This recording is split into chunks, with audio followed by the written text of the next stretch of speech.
हा, आपण गेल्या वर्षभरात पाहिलं, कोण कॅन्टीनच्या मुलांना जाऊन ठोसे मारतायत, कोण हाफ म्हणजे अर्ध नग्न खाली उतरून मारामाऱ्या करतायत, कोण बॅगाच्या बॅगा म्हणजे आम्हाला सांगता ना खोके बोलू नका, तर आम्ही म्हणायचं आता भरलेल्या बॅगा, खोक्यांसारख्या भरलेल्या बॅगा, त्याचं लक्ष्मी दर्शन दाखवतायत.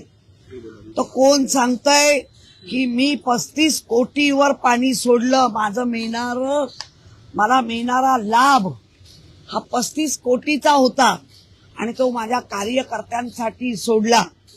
मला तुमच्या माध्यमातून सांगायचं आहे, जर कार्यकर्त्यांसाठी 35 कोटी सोडले आहेत तर जरा कार्यकर्त्यांची कौलं चेक करा, काही सोन्या बिन्याची घातली आहेत का.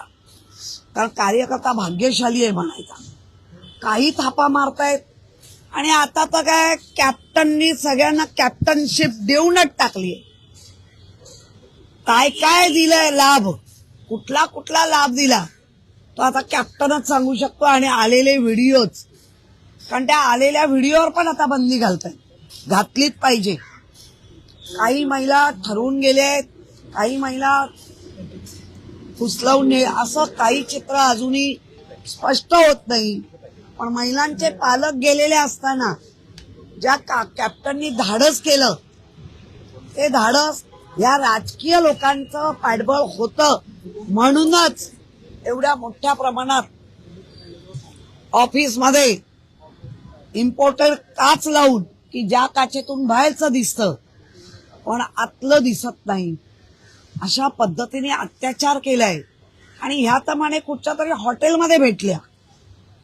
तर कॅप्टन काय वृत्तीचा माणूस, तुमचं वय काय, तुम्ही काय करताय, तुम्ही कुठल्या मंत्रिपदासाठी काय करताय, काय काय वयाचं आपल्या पदाचं काय भान आहे की नाही.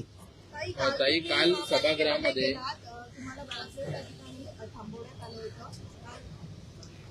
नाही, मुळामध्ये काल आम्हाला भाजपकडून असं सांगितलंय 50 खोके आम्ही त्याला उत्तर देणार, 50 ठोस्याने आम्ही उत्तर देणार, 50 ठोसे म्हणून अशा पद्धतीने आम्ही उत्तर देणार. नाही, मुळामध्ये अशा धमक्या, अशा पोकळ धमक्या आम्ही घाबरत नाही. ठोसे मारायला तर आम्ही काय केळी काढायला जाणार का. हा, तुम्ही द्याल तेव्हा. इतका पण मागचे आमचेही इतिहास जरा तपासा, नवीन नवीन आलेत त्यांनी. हा, एक मिनिट. काल जो प्रकार घडलाय तो महापौरांनी आम्हाला फोन केले, महापौरांच्या डिपार्टमेंटमधनं फोन आले, कुठलाही विषय सांगितला गेला नाही. पण प्रथम नागरिक आणि मुंबई महानगरपालिकेच्या महापौर या सभा चालवण्यासाठी इम्पॉर्टंट असतात आणि मुंबईसाठी इम्पॉर्टंट आहे. काही बोलवल्यानंतर लगेच जायलाच पाहिजे. आम्ही गेलो, मी स्वतः होती, माझ्याबरोबर मनसेचा गटनेता आमचा यशवंत, त्यानंतर उबाळे, त्यानंतर सपाच्या कोण, अशा सगळेजण, आम्ही 4 जण तर होतो. आणि गटनेता म्हणून अभय घोले आले, त्याच्यानंतर एक शिंदे आले, सगळे आले. अमयनी सगळ्यांना बोलवलं आणि मी एवढं म्हटलं पण की अरे गटनेत्यांची मीटिंग आहे आणि आम्हाला महापौरांशी बोलायचंय. शांत बसलो. नाही, आम्हाला महापौरांची वैयक्तिक बोलायचंय. मी म्हटलं ठीक आहे, आम्ही बसतो इकडे, तुम्ही अँटी चेंबरमध्ये जा आणि जे बोलायचं ते बोला, काही हरकत नाही. 10 मिनिटं उशीर चालेल. नाही, आम्हाला इथेच बोलायचं. तर मीच म्हटलं, म्हणजे आम्ही उठायचंय का, इथेच बोलायचंय, त्यांच्याशीच बोलायचं, तर मग आम्ही सगळे गटनेते उठायचंय का. नाही, ते महापौर ठरवतील. महापौरांकडे बघितलं, नाही थांबा तिकडे. मी म्हटलं आम्हाला जे बोलवलं ते ह्याच्यासाठी बोलवलं का. आणि मग आम्ही, खरं म्हणजे मला पत्रकारांसमोर मला वाटलं वेगळा तिकडे दरवाजा जो उघडा असतो तिथून मी आपलं सहज निघून जाईल.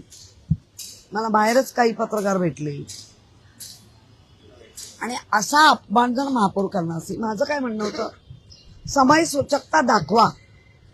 त्यावेळेला त्यांनी अमयला सांगायला हवं होतं, अमय तुझा कुठलाही विषय असू दे पण गटनेता पहिला करते आणि मग तुला घेते. जर अशाच गोष्टी होणार असेल तर तुमच्या दालनात आम्ही येतो. एक तर तुमच्या दालनात काही ती सिक्युरिटीची म्हणा, MS डिपार्टमेंटची म्हणा किंवा कोणी जात आहे कोणी येत आहे. त्यामुळे कसं मुंबईकर आहेत, खूप चांगलं काम करतायत असं त्याच म्हणतायत. आम्ही येऊ दे गर्दी, ती गर्दी आम्हाला माहिती आहे. ज्यांनी कधीच महापालिका पाहिली नाही, संघाणी विघाणी, ते सगळे येत आहेत. अगदी मोठी मोठी कमळं लावून येत आहेत. सगळं आम्हाला माहिती आहे. त्यालाही आमचा विरोध नाही. मग करा काय तो पण अपमान करायचा तुम्हाला अधिकार दिला कुठे?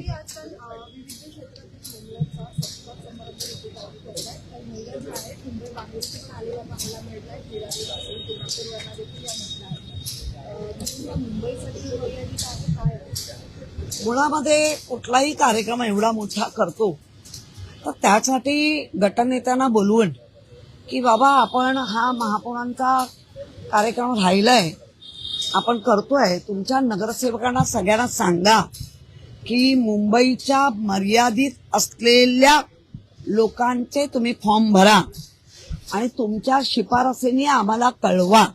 पण तसं काय झालेलं दिसत नाहीये. आणि म्हणून मग त्या कुठल्या नगरसेविकेनी, भले आमच्या पण नगरसेविकेनी भरला असेल तर तो चुकीचा आहे. कोल्हापूर वगैरे त्यांची नोंदणी असेल आणि त्या फिरायला म्हणून मुंबईत आल्या असतील आणि त्यांना जर महापौर पुरस्कार मिळणार असेल, मग त्या कोणत्याही पक्षाच्या असू दे, हे महापौरांनी चेक करायला पाहिजे. महापौरांच्या असलेल्या कमिटीनी हे पूर्ण चेक करायला पाहिजे.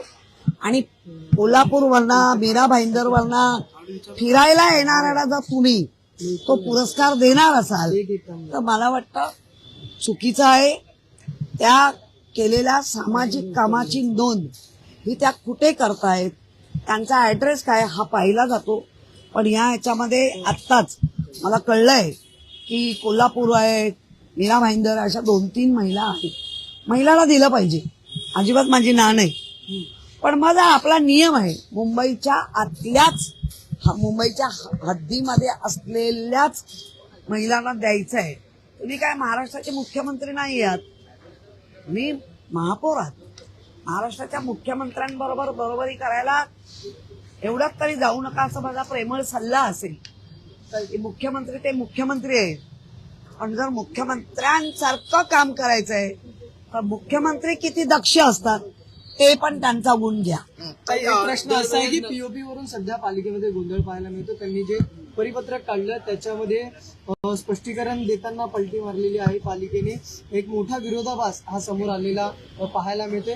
कशा पद्धतीने बघतात या सगळ्या कारण? एकीकडे ते म्हणतात मूर्तिकारांना रंग असेल किंवा माती असेल ती दिली जाईल, जे मंडपाच्या परवानग्या आहेत त्या दिल्या जातील. या सगळ्या ह्याच्यात आता गोंधळ पाहायला मिळतो पुन्हा एकदा. कोविड काळापासून ह्या मूर्त्यांबद्दलचे प्रश्न निर्माण झाले. पीओपी असेल आणि आपल्याला दिली गेलेली माती असेल, ज्या आपण जी गणपतीसाठी माती दिली जाते त्याचं पण विसर्जन समुद्रामध्ये येऊन त्या काठावरचे जलचर मरतात आणि घट्ट बसतात. अर्थात छोटे छोटे मासे ते बाधित होतात, त्यांना त्रास होतो. आणि पीओपीनी तर कायच्या काय होतो, सगळ्यात मूर्त्या बाहेर येतात. त्यामुळे निर्णय ज्या वेळेला हे सुरू झालं त्यावेळेला आपण पॉन्ड चालू केले. मुंबईमध्ये पहिल्यांदा शुभा राऊळांच्या माध्यमातून महापौर कशा असाव्या, शिवसेनेच्या शुभा राऊळांच्या माध्यमातून पॉन्ड चालू केले गेले आणि त्याच्यात मूर्त्या विसर्जित होत होत्या. आज आमची पण घरातली मूर्ती 21 इंचाची असते. वरळी जांभोरी मैदानात मोठे 2 पॉइंट तयार केले जातात. कुठेही मैदान न खोदता पॉइंट तयार केले जातात. अभिजित आमचा पाटील करतो, आशिष चिमुरकर करतात, सुनील शिंदे सपोर्ट करतात, सचिन भाऊ नारळ फोडायला येतात. त्यामुळे ही सगळी मंडळी मैदानाला बाधित न करता पॉइंट करतात आणि त्याच्यातली मग माती ही जास्तीत जास्त सुकून चाळून घेऊन मग काही ठिकाणी वापरायला पण देतात. किल्ले बिल्ले बनवण्यासाठी लागणारी माती मिक्स करून ते वापरायला देतात. त्यामुळे त्याच्यावर निर्णय राज्य सरकारने लवकर घ्यावा. मूर्तिकारांचं अख्खं वर्ष त्या कार्यक्रमावर असतं, त्यामुळे तसं काहीतरी घ्यावं. काही शेवटचा प्रश्न आहे. 1998 पासून ते 2025 पर्यंत नगरसेवक किंवा मग इतर जे महापालिकेत येणारे लोकप्रतिनिधी आहेत ते काही प्रश्न सूचना उपस्थित करतात. त्यावर अहवाल जो आहे तो आयुक्तांकडून येणं अपेक्षित असतो. पण आता ह्या 28 वर्षात 136 अहवाल जे ते अद्याप आलेले नाहीत. तुम्ही उपस्थित केलेल्या सूचना मागण्या या धूळ खात पडलेल्या असल्याची बाब समोर आलेली. आता जे घडलंय ते नेहमी त्याच्यावर आम्ही पण बोललेलो आहोत. पण मला आता अपेक्षा आहे या सगळ्या गोष्टीवर अश्विनी भिडे मॅडम अगदी चांगला प्रकाशझोत टाकतील आणि त्यांचा जो कार्यकाल आहे पूर्ण तो यशस्वीरित्या त्या पार पाडतील. केलेला आहे. सगळे आरोप तृप्ती देसाईंनी लावलेले आरोप किंवा इतर आरोप जे लावलेले आहेत सगळे खोटे असल्याचं त्यांचं. खरं म्हणजे नीलम गोरे हा महाराष्ट्रामध्ये आणि आमच्या शिवसेनेनी शिवसेना प्रमुखांनी आणि उद्धवजींनी हा पडलेला धोंड्याला विधान परिषदच्या आमदारकी देऊन 24 वर्ष पक्षाने यांना एवढा मान सन्मान दिल्यानंतर पक्षासाठी काय काम तर शून्य काम. आणि जिथे पाव तिकडे धाव या बाईंचं वागणं आहे. ज्या सामाजिक काम करत मोठ्या होत आहेत तृप्ती देसाई त्यांनी जो आरोप केलाय ते आता म्हणतात मी प्रूफ देते आणि ह्या आता दुसऱ्यांचे प्रूफ मागायला लागले. मुळामध्ये नीलम गोरे ही बऱ्याच कमेंटमध्ये आलंय नाव गोरे आणि काम मात्र काळे. इतक्या काळ्या हृदयाने भरलेली बाई कधीच म्हणजे मी तर स्थापना आमच्या पक्षामध्ये 83 पासून काम करते. 90ला आम्हाला पदं मिळाली आणि त्याच्यानंतर या बाईचा झालेला शिरकाव तेव्हापासून मी या बाईला बघते. पक्षाच्या कामासाठी सगळं शून्य. माझा प्रोटोकॉल मला कसं मला काय ह्याच्या पलीकडे यांची धावण आहे. जिथे जिथे अत्याचार झाले त्या ठिकाणी आम्हीही गेलो होतो पण त्या आमदार असल्यामुळे जास्त तिथे नावारूपाला आल्या. याच्यामध्ये धुळ्यामध्ये जो अत्याचार झाला तेव्हा आम्ही होतो बरोबर. पण नेहमीच सगळं बाजूला ठेवायचं आणि फक्त आणि फक्त स्वतःला कसं इम्पॉर्टंट मिळेल एवढंच बघण्याचं काम करतात. आज जेव्हा त्यांच्या पूर्ण अंगाशी आल्यावर या कॅप्टन खरात आता कॅप्टन खरातचे विविध प्रकार आपल्या समोर येतात. महिलांवर अत्याचार तर आहेच पण मंत्री पद कसं मिळवून द्यायचं आणि त्याच्यासाठी रक्त कसं व्हायचं आणि त्याच्यासाठी आपला लाभ कसा करून घ्यायचा अशा अनेक मंत्री त्यांना भेटले. दीपक केसरकरांनी तर भांडात फोडलं 39 मंत्री. आता ते 39 मधली ह्या असाव्या एक म्हणजे आता परत प्रश्न आला 38 कोण म्हणजे हे असे एकेकांची आता लाईन लागेल. आणि काय म्हणजे काय मिळवण्यासाठी तुम्ही काय काय करत होता. आत्ता पण आपण गेल्या आठवड्याचं जर पाहिलं तर ज्या पद्धतीने उद्धवजींवर बोलल्या अख्ख्या आणि वर त्यांना माहिती आहे की आपली आता थू थू होणार आणि वर बोलतायत की आता मला ट्रोल होईल. खरं म्हणजे तुम्ही ट्रोल करण्याच्या पण लायकीचा नाही. पण तुम्ही ज्या सभेमध्ये ज्यांच्या मुळे गेलात, विधानसभेने काय पाहिलं गेलं 2022 पासून, आधी तर पाहिलंच, पण इतकं खाली गेलेलं, त्याची गरिमा एवढी खाली नेलेला विधानसभा कधी कोणी पाहिली नव्हती. ती विधानसभा त्यांनी 2022ला 20 जून 2022 सभागृहाने पाहिलं आणि मग एक एक एक एक उड्या पडत गेल्या. आणि त्या उड्यामध्ये ह्या बाईची उडी काय, तर आम्ही जात होतो, आम्हाला भेटत नव्हते. अहो मी ज्या वेळेला बंगल्यावर जायची, मग त्या मुख्यमंत्री बंगला असो ना का मातोश्री, आम्हाला कधी कधी सांगण्याची ही बाई हिंमत करायची, थांबा उद्धवजी जरा बिझी आहे. मग भेटत नव्हते तर तुला कसं कळलं बिझी आहे?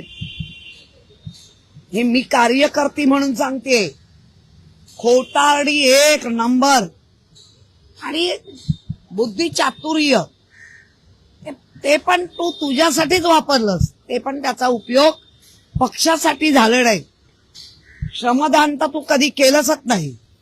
त्यामुळे एक दिखिल्लास खोटं बोलणारी बाई जर कोण असेल, मला एकदा आठवतं, मी त्यांच्या गाडीत होती आणि एका पोलिसांनी फक्त उठला नाही, त्याचं लक्ष नव्हतं, तरा तरा केबिनमध्ये गेल्या, फोन लावला, त्याला वर बोलवलं, त्याच्या वरिष्ठाला वर बोलवलं आणि इतक्या अद्वता त्याला बोलल्या.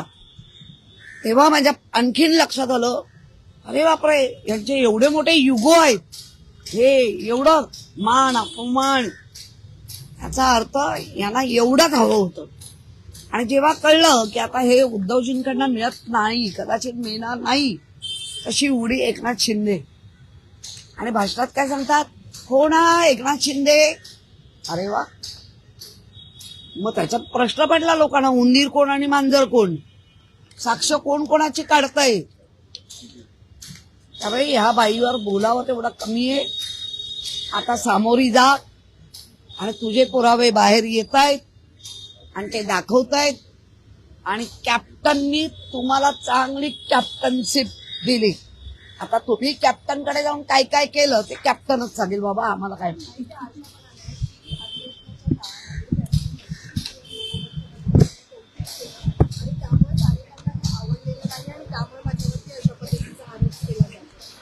मुळात मुख्यमंत्री आणि उपमुख्यमंत्री निरोप समारंभाच्या वेळी जे करतात, त्याला जर ह्या मोठ्या स्वतःचं एक क्रेडिट किंवा काय म्हणतात त्याला, काहीतरी मला चांगलं, तर मग त्याच्यावरच कळतं नाही केवढा येडपटपणा आहे. केलं ना मुख्यमंत्री आणि उपमुख्यमंत्र्यांनी, सर्वांसाठी केलं, तुझं पण केलं. आणि आम्हाला पोटदुखीचा काय प्रश्न, कोणालाच. तुझं पोट एवढं आहे की तुझं ते भरतच नाहीये, त्यामुळे पोटदुखीचा काय प्रश्नच येत नाही. काही आपण बघतोय की जर काही दिवसांनी शिंदे गटातनं चर्चा व्हायची की ऑपरेशन टायगर करेल, राष्ट्रवादीचे आणि उभाटाचे काही खासदार फोडतील. मात्र माहिती मिळते की आता दिल्लीत भाजपाच्या वरिष्ठांनी शिंदेंना शांत राहण्याच्या सूचना दिल्या. बघा, मला काहीतरी दिल्लीश्वरांनी द्यावं, माझं वजन हळूहळू कमी होत आहे, राजकीय, शरीराचं वाढतंय की मला नाही माहिती, राजकीय होतंय. त्याच्यामुळे जी काय तळमळ आणि जी काय महाराष्ट्रात आम्ही बघतोय ह्यांच्याबद्दल झालेली मळमळ, त्यामुळे जाऊन दिल्ली समोर शड्डू ठोकायचे. दिल्लीश्वरांच्या लक्षात आलं की हे जास्त झालं तर आम्हीच बदनाम जास्त हो. आधी ऑलरेडी दिल्लीश्वर बदनाम झाले ह्याच प्रकरणामुळे, अधिक होऊ. आणि हा एक महाराष्ट्र, अशा अनेक राज्य त्यांच्या विरोधात उभे राहत आहेत. अजून महाराष्ट्र कारणीभूत होऊ नये. आणि आता त्यांचं काम संपलेलं आहे असं दिल्लीश्वरांना वाटतंय.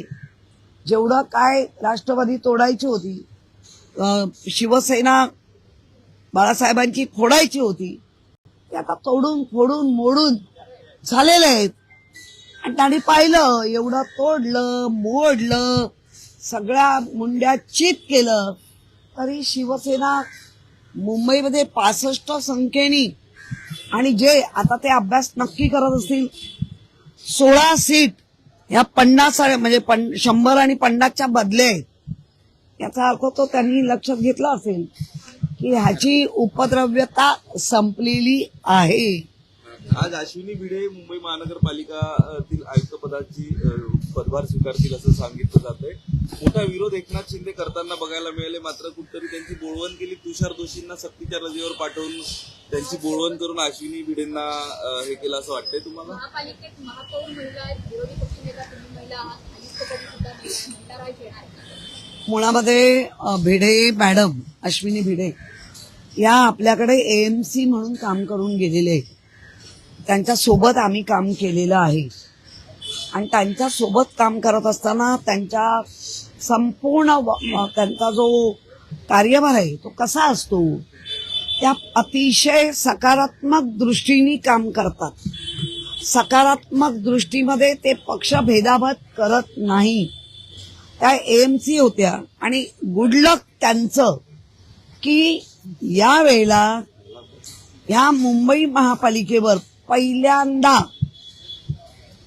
ज्या AMC होत्या त्या पुन्हा आयुक्त म्हणून येत आहेत. कारण मुंबईमध्ये पहिल्यांदा ज्यापासून विरोधी पक्षनेता त्याच्यामध्ये पहिल्यांदा महिला विरोधी पक्षनेता, आता पुन्हा AMC बनून आलेल्या आता आमच्याकडे आयुक्त म्हणून येत आहेत आणि त्या पण महिला महापौर तर आहेतच. त्यामुळे खरंच आहे महिला सेक्रेटरी आहेच MS डिपार्टमेंटची. त्यामुळे खरंच महिला राज आहे. आणि शिंदेचा विरोध होता नाही होता तो आम्हाला माहिती नाही, पण त्यांच्यात धुसफूस आहे ही मात्र हळूहळू फुसफुसनी बाहेर येते एवढी नक्की. काही सोबत मंत्रिमंडळात सुद्धा फेरबदल करावे अशा पद्धतीच्या बातम्या येत आहेत. दीपक केसरकर असतील किंवा अन्य मंत्र्यांकडून काही नाराज आहेत, कॅमेरासमोर काही वर्तणूक झाली आहे.